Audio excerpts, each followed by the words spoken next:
Hello friends, स्वागत है आपका हाईवे क्लासेस पर।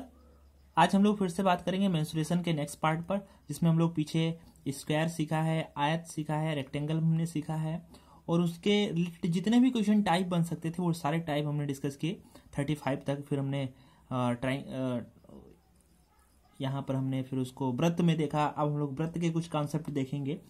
तो ये सारी चीज़ें हैं, जैसे स्क्वायर जो है वो हमने वृत्त के अंदर देखा। ये सारी प्रॉपर्टीज़ भी हमने डिस्कस कर ली और क्वेश्चन भी डिस्कस कर लिया, प्रैक्टिस भी हो गई साथ ही साथ, और साथ ही साथ क्वेश्चन भी लग गया, साथ ही साथ थ्योरी भी कंप्लीट हो गई। तो ये सारी चीज़ें हुई हैं पीछे लेक्चर्स में। तो आप अगर पहली बार ये लेक्चर देखने आए हैं तो क्वेश्चन नंबर जहाँ से 1 स्टार्ट हुआ है वहाँ से देखना, तो आपको पूरा विधिवत एकदम से समझते चले जाओगे। सारी आपकी चीज़ें, सारी मैथ्स में कोई प्रॉब्लम नहीं रहेगी। बहुत सिंपल तरीके से मैं पढ़ाता हूँ आपको, जैसे पता ही है। आप हमारे कमेंट्स देख लीजिएगा, आपको पॉजिटिव कमेंट ही मिलेंगे। ज़्यादातर बच्चों के समझ में आ जाता है, क्योंकि मैं ऐसी कोई चीज़ नहीं पढ़ाता हूँ जो आपको समझने से बाहर हो।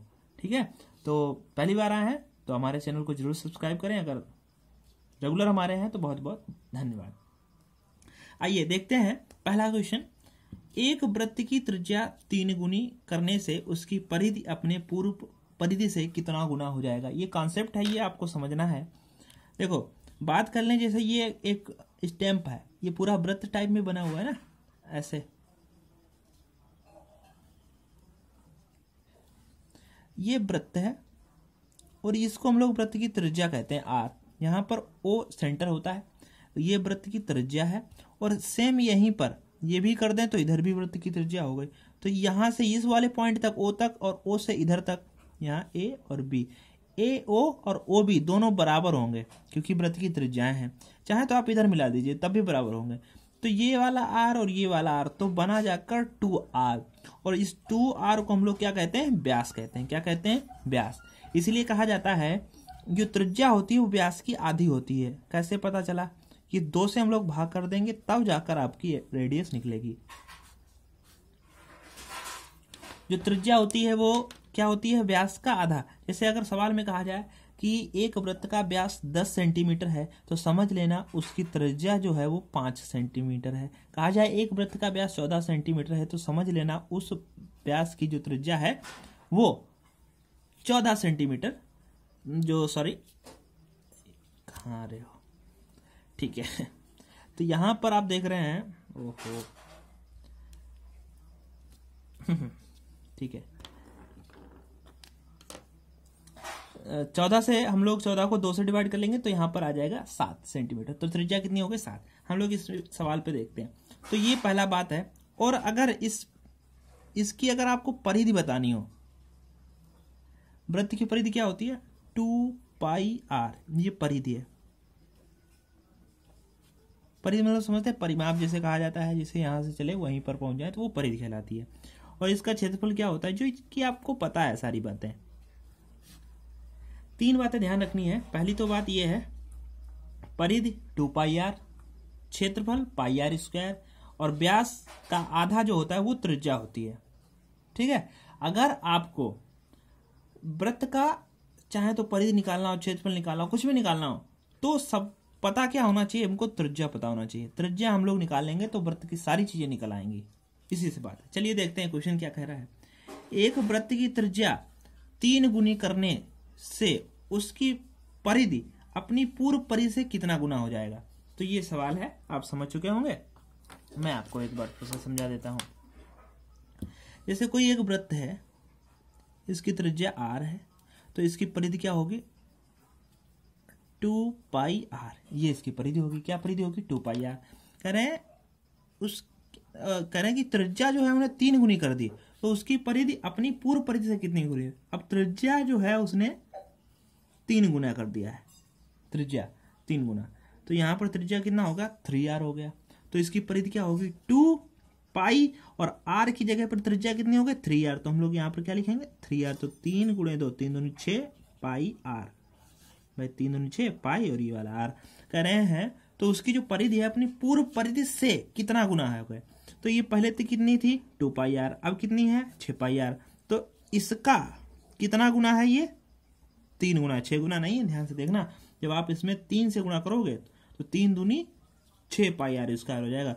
यानी कि पूर्व परिधि से कितना गुना हो गए, 3 गुना हो गए। अब यहाँ पर सीखने वाली क्या बात है, वो चीज आप सीखना।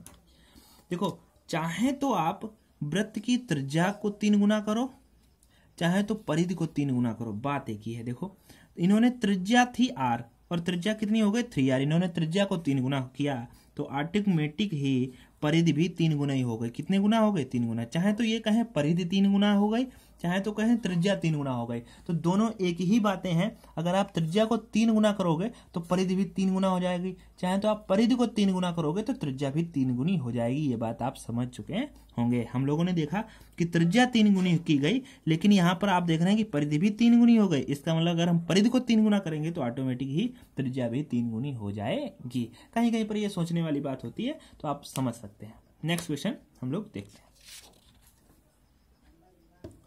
नेक्स्ट क्वेश्चन है, एक वृत्त के क्षेत्रफल का मान, यानी एक वृत्त के क्षेत्रफल का मान इसकी परिधि के संख्यात्मक मान का 7 गुना है।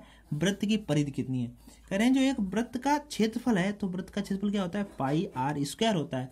ये जो मान है इसकी परिधि के संख्यात्मक मान का 7 गुना है, तो परिधि कितनी होती है 2 पाई आर, इसका 7 गुना है कौन, ये क्षेत्रफल। तो ये दोनों बात बराबर है भैया, जो क्षेत्रफल है वो परिधि के 7 गुने के बराबर है। ये सवाल कह रहा है परिधि के संख्यात्मक मान का 7 गुना है, तो हमने परिधि का 7 गुना कर दिया, और ये बराबर इसलिए क्योंकि जो ये लिखा हुआ है वही ये लिखा हुआ है, ऐसा सवाल कह रहा है। तो हमने क्या कर सकते हैं, यहाँ पर पाई से पाई काट सकते हैं। यहाँ पर आर स्क्वायर है तो एक आर कट गया, तो यहाँ से भी एक आर कटेगा। यहाँ क्या बचा आर, तो इधर बचा है 2 गुणे 7 7 दूनी 14, तो इसका मतलब त्रिज्या निकल के आ गई कितनी, 14 त्रिज्या आ गई। अब आप देखिए क्या पूछ रहे हैं, अरे वृत्त की परिधि कितनी है, वृत्त की परिधि पूछ रहे हैं। तो वृत्त की परिधि होती है 2 पाई आर। ओके, तो 2 पाई का मान होता है 22/7 और आर का मान ये देखो 14 निकल चुका है, तो हम लोग यहाँ 14 रख देंगे, 2 से काट देंगे, 7 दूनी 14। देखो 2 गुणे 2 4, चाहे तो ऐसे कर लीजिए 22 दूना 44 और 44 का डबल 88, ये आपका आंसर रहेगा।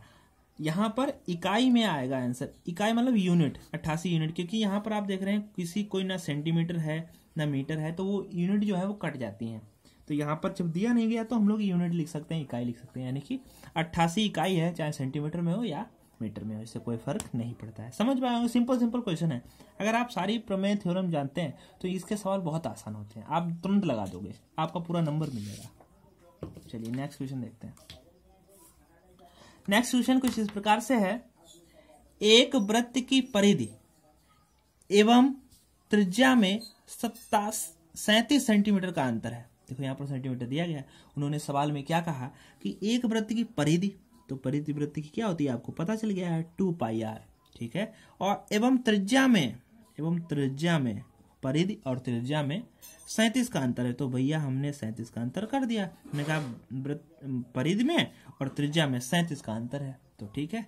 अब करें इस वृत्त का क्षेत्रफल। देखो वृत्त का क्षेत्रफल होता है पाई आर स्क्वायर, इसका मतलब हमको आर ज्ञात करना पड़ेगा। तो देखो यहाँ से हम क्या कर सकते हैं, यहाँ आर है, यहाँ आर है, कॉमन ले लेंगे, कॉमन ले लोगे तो यहाँ बचेगा 2 पाई माइनस 1, भाई आर था चला गया, यहाँ पर 2 पाई आर था, सॉरी यहाँ पे 2 पाई आर था तो पाई चला गया, 2 आर सॉरी आर चला गया तो 2 पाई बराबर इधर कितना 37, तो पाई, तो देखो 2 गुणे पाई का मान होता है 22/7 माइनस 1 बराबर 37। तो देखो 22 दूना कितना 44/7 माइनस का 1, जी इतना हम लिखना है, इतना लिखने की जरूरत नहीं, क्योंकि ना ही मेरी आदत है ना ही मैं अपने स्टूडेंट की आदत डालना चाहता हूँ। यहाँ पर देखो यार 22 दूना 44/7 हमें तो एकदम सोचने में आ रहा होगा ना, पाई का मान है 22, तो 22 दूना 44/7 यहाँ पर डायरेक्ट लिख सकते हैं, 1-2 लाइन फालतू गई ना। तो जब ज़्यादा लिखोगे तो ज़्यादा टाइम लगेगा क्वेश्चन लगाने में, ज़्यादा टाइम लग गया तो फिर आपका टाइम क्वेश्चन जो आपके बचे हुए हैं उनमें आप टाइम नहीं वेस्ट कर पाओगे। तो ये चीज़ ध्यान रखना, ज़्यादा लिखोगे ज़्यादा टाइम जाएगा, कम लिखोगे कम टाइम लगेगा। तो कोई बात नहीं, हमने समझाने का प्रयास करते हैं। यहाँ पर देखो 7 एकम 7, तो माइनस के 7 वो 44 में से घट जाएंगे, तो यहाँ पे लिख देते हैं आर 44 माइनस 7 बटे में कितना 7 बराबर 37। तो आर 44 में से 7 गया तो आपका 37/7 बराबर 37, तो ये 37 कट गया। ऊपर आपका आर बचा और ये 7 एकम 7 इधर कैंची गुणा होती, तो r बराबर आपका आ गया 7 सेंटीमीटर। समझ गए? तो त्रिज्या कितनी आ गई? 7 सेंटीमीटर। तो क्षेत्रफल हम लोग निकाल सकते हैं पाई आर स्क्वायर से, बिल्कुल निकाल सकते हैं। तो आइए देखते हैं, निकाल लेते हैं। पाई का मान 22/7, त्रिज्या हमारी कितनी आ गई? 7, तो 7 × 7, क्योंकि 7 का स्क्वायर करना पड़ता है, 7 से 7 कट गया, 22 सत्ते होता है 154 सेंटीमीटर स्क्वायर, क्योंकि यूनिट दिया गया है तो सेंटीमीटर स्क्वायर होगा। ये बस सिंपल सा क्वेश्चन है, जो कहा जाए वो सवाल में कीजिए तो आपका आंसर सारे आ जाएंगे बहुत ही सिंपल तरीके से, कोई प्रॉब्लम नहीं होगी आपको। ओके, चलिए नेक्स्ट क्वेश्चन देखते हैं।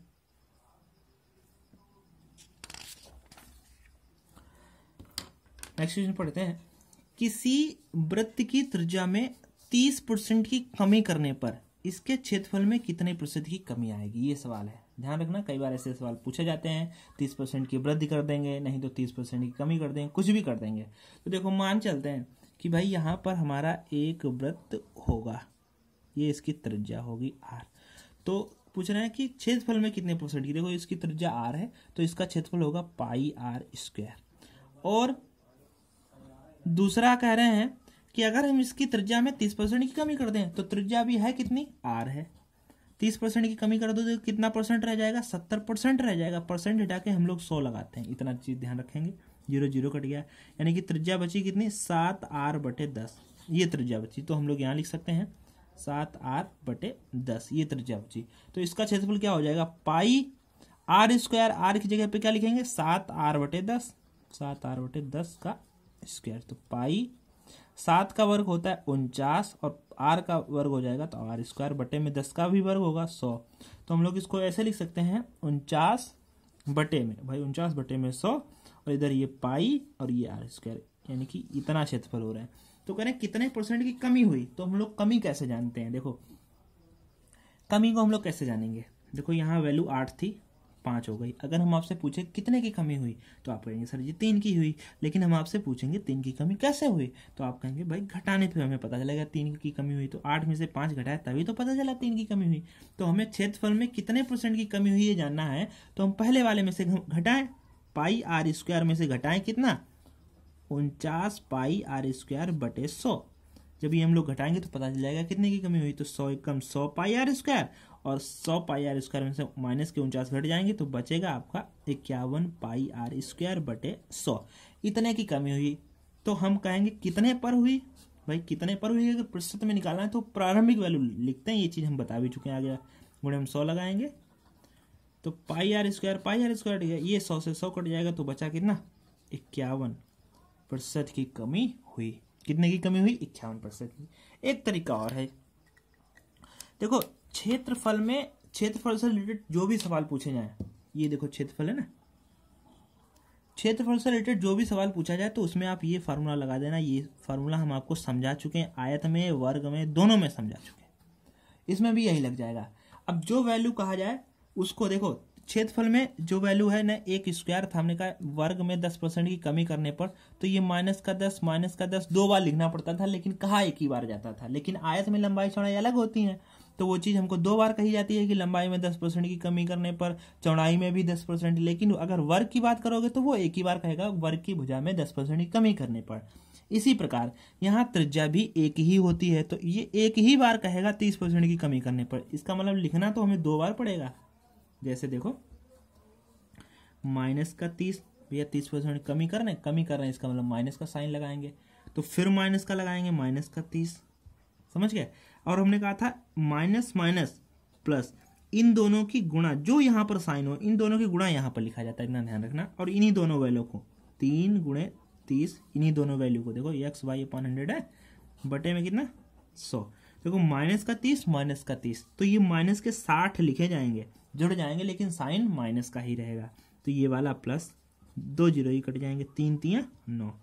अब आप बताओ, देखो 69 नहीं होंगे, ये बहुत से बच्चे 69 यहाँ पर कर देते हैं, तो कैसे 69 हो जाएगा? ये माइनस का 60 है, ये प्लस का 9 है, तो माइनस के 60 में से प्लस के 9 घटेंगे तो बचेगा माइनस का 51। और ये माइनस का बच रहा है, इससे ये सिद्ध होता है कि क्षेत्रफल में कमी हुई है, वो भी कितने % की? 51% की। तो यहाँ पर भी वही आंसर है, यहाँ पर भी वही आंसर है। तो जो आपको इजी लगे वो आप करना। ओके, चलिए हम लोग एक क्वेश्चन और कर लेते हैं इसका, फिर हम लोग इस लेक्चर को इतना ही रखते हैं। आने वाले लेक्चर में आपको और बताएंगे। देखिए नेक्स्ट क्वेश्चन है, 176 मीटर परिधि वाले किसी वृत्ताकार पार्क के बाहर चारों ओर एक 7 मीटर चौड़ा सड़क बनाई गई है, सड़क का क्षेत्रफल ज्ञात कीजिए। हुआ ये होगा सवाल, ये एक वृत्त रहा होगा जिसकी त्रिज्या अभी पता ही नहीं है, क्योंकि परिधि पता है कितनी, 176 मीटर है। तो परिधि होती कितनी, 2 पाई आर। 2 पाई आर बराबर कितना दिया गया, 176 दिया गया है। तो हम लोग 2 पाई का मान 22/7 और आर ऐसे रखते हैं, बराबर किसके, 176 के कर देते हैं भाई। हमको इससे आर निकल आएगा, तो 2 से काट दें, 2 8 16, 1 बचा, फिर 2 8 16, 22 से काट देंगे, 22 चौको 88। तो आर बराबर देखो 7 की गुणा इधर कैंची होती है, कितनी बार कर चुके हैं, 7 चौक 28। तो ये देखो हमारे पास त्रिज्या आ गई कितने, 28। अब कह रहे हैं कि इसी वृत्ताकार पार्क के चारों ओर एक 7 मीटर चौड़ा सड़क बनाई गई, इसी के बाहर ऐसे करके, ये यहां से यहां तक ये कितना है, ये 7 है, ये वाली 7 है। तो ये वाली कितनी है, ये यहां तक तो 8 है, चाहे तो कितनी बार यहां मिला हो तब भी 28 होगा।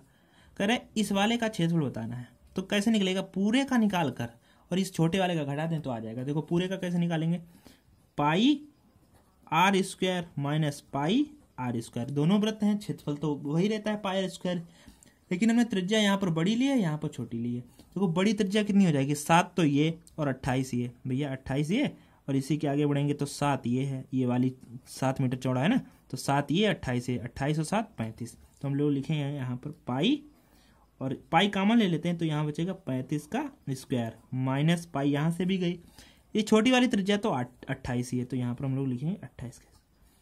देखो देखो पाई यहाँ पर एक फार्मूला फिर से आएगा, a माइनस बी स्क्वायर, तो क्या होता है a plus B a minus B, एक बार जोड़ दो एक बार घटा दो, ऐसा आपको पता है। तो 35 और 28 अगर हम जोड़ेंगे तो 8 और 5 13, 3 और 2 5 और 1 6 63 हो जाएगा, और 35 में से 28 घटाएंगे तो यहाँ 7 बचेगा। तो पाई का मान अब हम लोग रख देते हैं, पाई का मान इधर रख देते हैं ऊपर, यहाँ पर दिख नहीं रहा होगा। फिर पाई का मान होता है 22/7, 63 गुणे में ये 7, तो 7 से 7 तो कट गया, अब 22 से गुणा करना है, 22 दिया 66, और 22 छक्का कितना होता है 132, और 6 उसमें जोड़ देंगे तो 138 हो जाएगा। तो 1386 मीटर है, तो मीटर स्क्वायर हो जाएगा इसका क्षेत्रफल। बहुत इजी था, कुछ नहीं करना है, पूरे का हम लोगों ने क्षेत्रफल निकाल लिया है पूरे का, और उसमें से ये छोटे वाले का घटा दिए तो ये रास्ते का आ जाएगा। बहुत इजी है, इसमें कुछ नहीं करना है।